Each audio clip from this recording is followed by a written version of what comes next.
Yun mga kares, nakapagluto na tayo. Hindi ko alam kung anong luto to. Apretada, caldereta, adobo. Tatlong klase yan. Ano?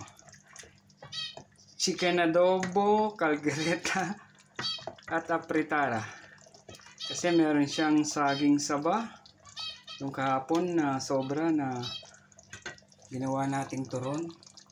Ito may sobra pa. Mamaya merienda. Ayan mga karis, like lang. Chicken apretada, adobo, caldereta. Ayos. San ka pa? Tatlong klase. Ayan, may carrots, may saba, saging saba, may patatas, may tomato sauce, may toyo. Ayan o. Luto na siya. Hinihinhin na lang. Ano ba yun? Oo, yun. Parang sa kanin. Pag nagsayang tayo. Pero okay na to. Maya lang. I-off na natin yung ano. Yung ka lang. Pero thanks for watching. Mga ka-reels. Ayan. Ang chicken apretada, caldereta, adobo. Sarap niyan. Sabaw pa lang. Ulam na. Mapapa-only rice ka talaga. Ayos. Thanks for watching. Supportang tunay lang mga ka-reels. Mamomonetize tayong lahat. May extra income ang buong Pilipino. Buong bansa.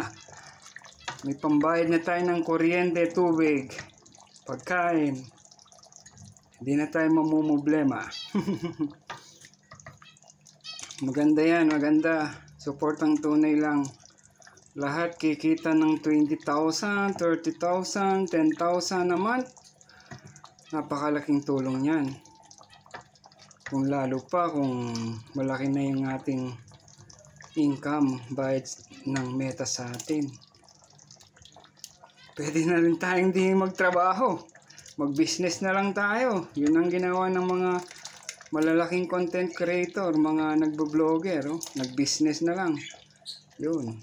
Home business, ayos. Tapos binoblog na nila yung business nila. Kumikita na yung business. May extra income pa sa ano, sa YouTube, TikTok, FB, Instagram.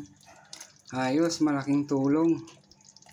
Bueno, mga kares, supportang tunay lang. Sana nagustuhan nyo itong aking chicken apretada, caldereta, adobo. Yan oh, yum yum. Thanks, God bless to all.